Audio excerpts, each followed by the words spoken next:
Ал балалар, бір-бірімізге жақсы тілек тілеп алған болсақ, қазір мына қаламның түсіне қарай топқа бөлінеміз. Әрқайсының өздерінің бір қаламды алып, сол топқа. Ал балалар, бүгінгі сабағымыз 20-шы ғасырдың басындағы, яғни 20-шы ғасырдың 20-30 жылдарындағы білім беру жүйесі мен ғылым. Сабақтың мақсатына келер болсақ, тарих кезеңінің ерекшеліктерін салыстыру арқылы мәдениет пен діннің өзара қалыптастыру, 20-шы ғасырдың басындағы мәдениеттің, яғни кинематограф, және радиолардың, сонымен қатар музыка, өнер мәдениеттерінің дамуы, яғни рухани мәдениеттің дамуы деген сияқты тақырып екен. Ал балалар, мына 3 фотодан нені байқағансыңдар? Яғни инсерт әдісі бойынша мына 3 фото суреттен үшеуінің де бір-біріне ұқсастығы бар екен.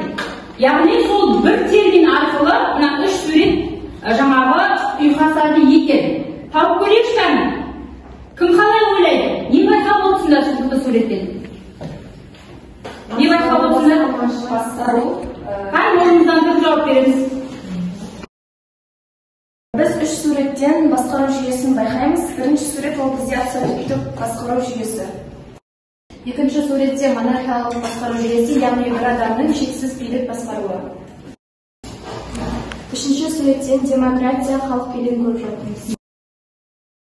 Балалар, сауатсыздық жойылсын деген ұранменен 19-шы ғасырда ең алғаш Англияда басталған болатын, яғни сауатсыздық жойылсын ұранымен дүниежүзінде барлық мемлекеттерге ғылым мен білімнің дамуы, яғни өнер мен мәдениеттің дамуы қолға алынған болатын.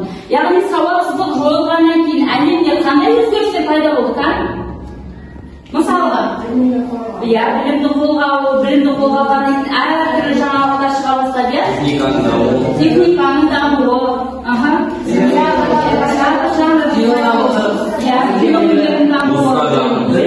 білімнің музыка жанрында, яғни жан-жақты білім мен ғылым, мәдениет пен өнер 20-шы ғасырдан бастап дами бастаған екен. Сол кезде кеңес үкіметінде, яғни өзіміздің Қазақстанда бұл кезде 14 мемлекеттен құралған КСРО-ның мүшесі болатынбыз.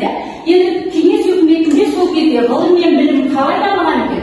Балалар, оларда қазіргі сендер оқитындар кітап, дәптер деген нәрсе болған жоқ. Бірақ сонда да олар білім алуға құштар болды, Олар осындай жаңағы кішкентай ғана тақтада бір ғана мұғалімнің айтқан сөздерін жазып алып, оны ұқыпты қайталап, Ахмет Байтұрсыновтың алфавиті арқылы қазіргі өзіміздің қолданыстағы 42 әріптен тұратын алфавитімізбен ести бастаған екен, жазу сызуды үйрене бастаған екен.